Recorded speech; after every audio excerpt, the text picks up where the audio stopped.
Hi friends, പവിത്ര സീരിയലിൻ്റെ latest എപ്പിസോഡിലെ വിക്രമിൻ്റെ കാലിൽ തറച്ചിരിക്കുന്ന ആ ബുള്ളറ്റ് ഇഷിത റിമൂവ് ചെയ്തിരിക്കുകയാണ്.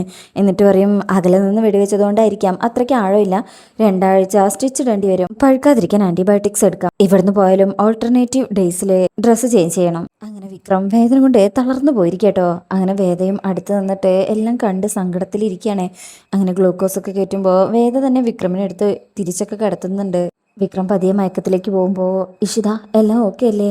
ഇഷിത പറയും എല്ലാം പെർഫെക്റ്റ് ആണ്, കുറച്ച് സമയം മയങ്ങട്ടെ, നീ വാ. അങ്ങനെ വിക്രമിനെ ഉറക്കിയതിനു ശേഷം ഡോർ അടച്ച് ഇവർ രണ്ടുപേരും പുറത്തേക്ക് പോവാണ്. ഇവിടെ അത്യാവശ്യം സൗകര്യമൊക്കെ ഒരുക്കിയിട്ടുണ്ടല്ലേ എന്ന് വേദ വയ്ക്കുമ്പോൾ ഇഷിത പറയും അതെ, ഇത് പണ്ടൊരു ഡോക്ടറുടെ ഫാം ആയിരുന്നു, അത്യാവശ്യം പേഷ്യൻസും ട്രീറ്റ്മെന്റ് ഒക്കെ ഉണ്ടായിരുന്ന സ്ഥലം. മഹേഷ് ഇതിന് ചുറ്റുമുള്ള സ്ഥലം വാങ്ങിച്ചത് ഫാം ഹൗസ് എന്ന് പറയുമെങ്കിലും അതിന്റെ പണികളൊന്നും ആരംഭിച്ചിട്ടില്ല. എനിക്കിവിടെ IMAയുടെ സെമിനാറിൽ പങ്കെടുക്കാനായിരുന്നോ, അതുകൊണ്ട് ഇവിടെ താങ്ങാന്ന് കരുതി. 2 ദിവസം കഴിഞ്ഞാൽ മഹേഷ് തിരികെ വരും, കൂടെ പോവാന്ന് വിചാരിക്കാം. വേദ പറയും അതുകൊണ്ട് എനിക്ക് ആശ്വാസമായി, അല്ലെങ്കിൽ എന്ത് ചെയ്യുന്നു എനിക്കിപ്പോ ആലോചിക്കാൻ കൂട്ടി വയ്യ.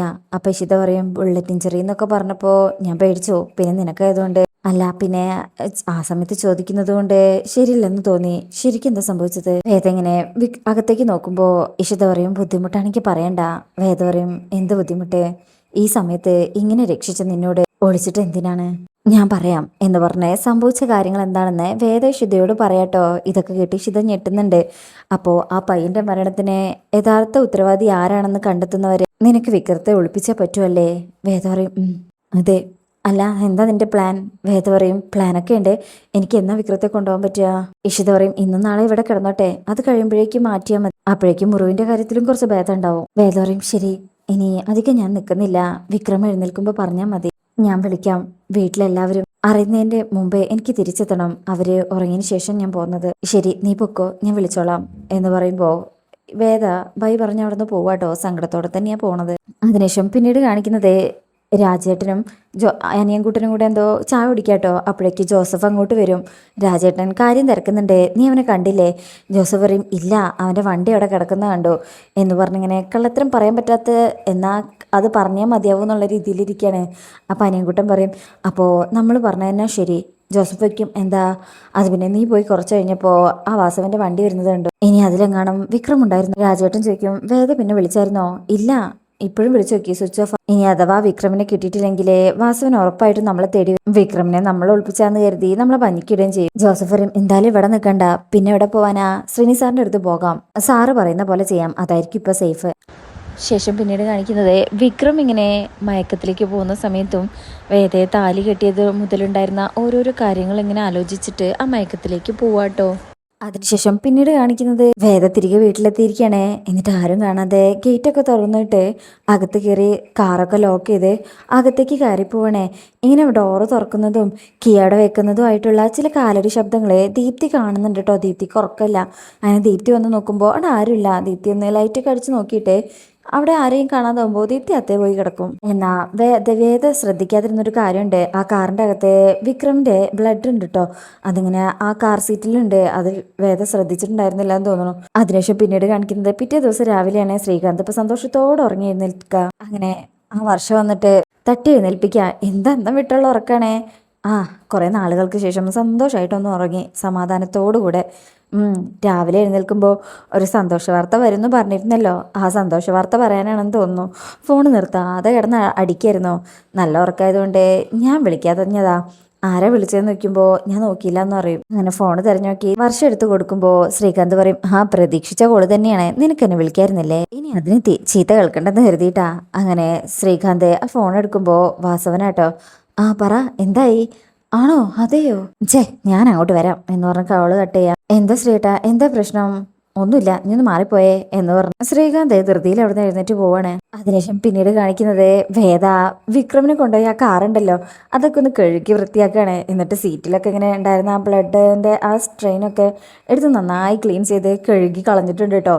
ഇത് കണ്ടിട്ടായിരിക്കും ശ്രീകാന്ത് വരുന്നത്. ശ്രീകാന്ത് നോക്കുമ്പോൾ വേദ കാറ് കഴുകാണ്. നിനക്ക് എന്താടി അവനെ കാണാഞ്ഞിട്ട് ഒരു ടെൻഷനും ഇല്ലേ? വേദയ്ക്കും എന്താ നിങ്ങൾക്കുണ്ടോ? ശ്രീകാന്ത് വയ്ക്കും എന്തിനെ? എപ്പോഴാ ആ വാസവന്റെ കത്തിക്ക് മുന്നിൽ ചെന്ന് പെടാനുള്ളതല്ലേ അവൻ. വേദ പറയും അത്ര ഉറപ്പുണ്ടെങ്കിൽ അതങ്ങ് ചെയ്തൂടെ, ഇങ്ങനെ പറയാൻ നിൽക്കണം. ശ്രീകാന്ത് പറയും ചെയ്യും, അങ്ങനെ ചെയ്യുക തന്നെ ചെയ്യും. ആശുപത്രിയിൽ നിന്ന് കെട്ടിക്കൊണ്ടുവന്ന് കിടത്തുമ്പോൾ അവസാനമായിട്ട് പോയി ഒന്ന് കാണാൻ നിനക്ക്. വേദ പറയും, വിധി അതാണ് എനിക്ക് കരുതി വെച്ചതെങ്കിൽ അത് ഞാൻ നേരിട്ടോളാം. പക്ഷെ അതിനു പിന്നിൽ ആരായിരുന്നാലും അവര് പിന്നെ സ്വസ്ഥമായിട്ട് ഉറങ്ങില്ല. അത് വാസവനാണെങ്കിലും പണിക്കത്ത് ശങ്കരനാരായണന്റെ മകൻ ശ്രീകാന്ത് ആണെങ്കിലും. അപ്പോ അങ്ങോട്ടൊരു കാറ് വരുന്നുണ്ട്. വേദ പറയും, നിങ്ങൾക്ക് അധിക കാലം ഇങ്ങനെ ആനന്ദിക്കാൻ കഴിയില്ല. അച്ഛന്റെ മുന്നിൽ തൊലി ഉരിഞ്ഞ് നിങ്ങൾ നിൽക്കുന്നതേ എനിക്ക് ഇപ്പോഴേ കാണാം. എനിക്ക് അതിനി അധിക നാളില്ല.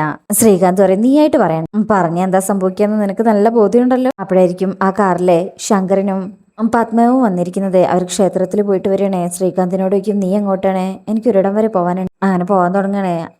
പത്മൻ ചോദിക്കും, നീ എന്താ വേദേ പതിവില്ലാത്ത കാറൊക്കെ കഴുകുന്നു? ഒന്നുമില്ലമ്മേ, കുറെ നാളായി പൊടി പിടിച്ച് കിടക്കുന്നു. ഇനി ഓഫീസിലേക്ക് പിന്നെ ഇതിൽ പോവാന്ന് കരുതി. ശങ്കരൻ പറയും, അത് നന്നായി, പക്ഷേ നീ മെനക്കെടണ്ടായിരുന്നു. വാഷ് ചെയ്യാൻ കൊടുത്താ പോരായിരുന്നോ?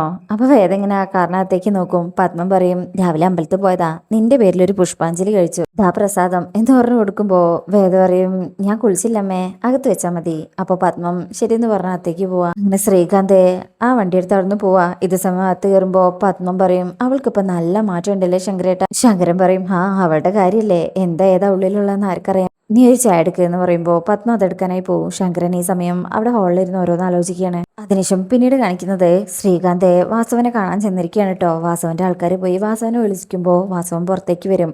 എന്താ സംഭവിച്ചത്? വാസവൻ പറയും, ഇൻഫർമേഷൻ ഒക്കെ കറക്റ്റ് ആയിരുന്നു, അവനെ ഒളിപ്പിച്ച സ്ഥലത്ത് ഞാൻ എത്തി. നായയുടെ ജന്മം പോലെ ഞാൻ അടുത്തെത്തും മുൻപേ അപകടം മനസ്സിലാക്കി പുറത്തേക്ക് ഓടി. ശ്രീകാന്തയ്ക്കും എന്നിട്ടോ വാസവന് സംഭവിച്ച കാര്യങ്ങളൊക്കെ പറയും. ഷൂട്ട് ചെയ്യായിരുന്നില്ലേ? ഷൂട്ട് ചെയ്തതാണേ, ഒരു വെടി കൊണ്ടിട്ടുമുണ്ട്. അവന്റെ ശബ്ദം വ്യക്തമായി ഞാൻ കേട്ടതാ. എന്നിട്ടും രക്ഷപ്പെട്ടു അവൻ. വാസവൻ പറയും, ഒരു മായ പോലെ പെട്ടെന്ന് കാണാതെ. അതെ, വെടി കൊണ്ട് വീഴുന്നത് ഞാൻ കണ്ടതാ. പിന്നെ പരിസരത്തൊന്നും ആളില്ല. ശ്രീകാന്തിക്കും ആ പരിസരം മൊത്തം നോക്കിയോ? വാസവൻ പറയും, നോക്കി, പിന്നെ ഇരുട്ടല്ലേ, ഒന്നും കാണാൻ പറ്റുന്നില്ലായിരുന്നു. ശ്രീകാന്തിക്കും അവിടെ വല്ല പൊട്ടക്കിണറോ മറ്റോ ഉണ്ടായിരുന്നോ? വാസവൻ പറയും, അറിയില്ല. ശ്രീകാന്ത് പറയും, ഇനി അഥവാ അങ്ങനെ വെടി കൊണ്ട് ആ കിണറ്റിലേക്ക് എങ്ങനെ വീണിട്ടുണ്ടെങ്കിൽ? വാസവൻ പറയും, അങ്ങനെയാണെങ്കിൽ ഇപ്പോഴും അവിടെ കിടക്കണ്ടേ? ശ്രീകാന്ത് പറയും, വാസവൻ വാ, നമുക്ക് ഇപ്പൊ തന്നെ അവിടെ പോയി നോക്കാം. വേറെ ആരെങ്കിലും കാണുന്നതിന് മുമ്പ് നമുക്ക് അവനെ പൊക്കാം. വാസവൻ ചോദിക്കും, മറ്റാരെങ്കിലും വിളിക്കണോ? ശ്രീകാന്ത് പറയും, വേണ്ട, നമ്മൾ രണ്ടുപേരുണ്ടല്ലോ, സമയം കളയണ്ട, വാ.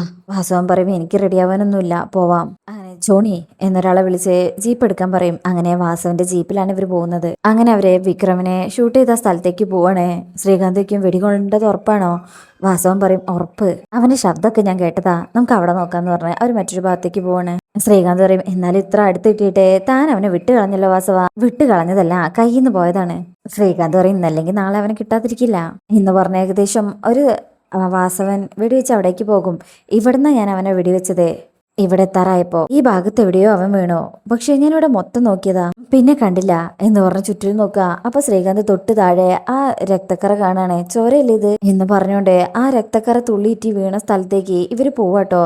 നോക്കുമ്പോ വാസവൻ നിന്നിടത്തുനിന്ന് ആ രക്തക്കറ ഇങ്ങനെ ഇറ്റിറ്റി പോയിട്ടുണ്ട് കേട്ടോ റോട്ടിലേക്ക്. അവരതിന് ചുറ്റും പോകും.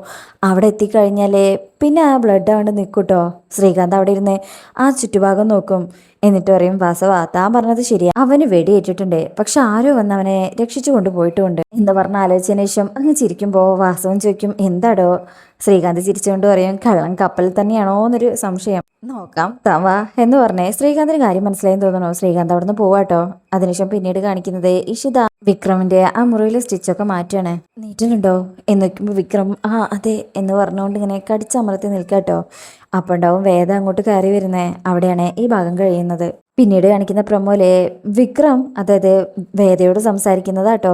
അതായത് വരുണും വിക്രമും തമ്മിൽ ഫ്രണ്ട്സ് ആയിരുന്നു എന്നും അവര് തമ്മിൽ ഒരുപാട് കാര്യങ്ങൾ സംസാരിച്ചതൊക്കെ വേദയോട് പറയുന്നുണ്ട്. പിന്നെ ദീപ്തിക്ക് വിക്രമിനെയാണ് സംശയം എന്നുണ്ടെങ്കിൽ അത് മാറ്റണം എന്നും പറഞ്ഞു കൊടുക്കുകയാണ്.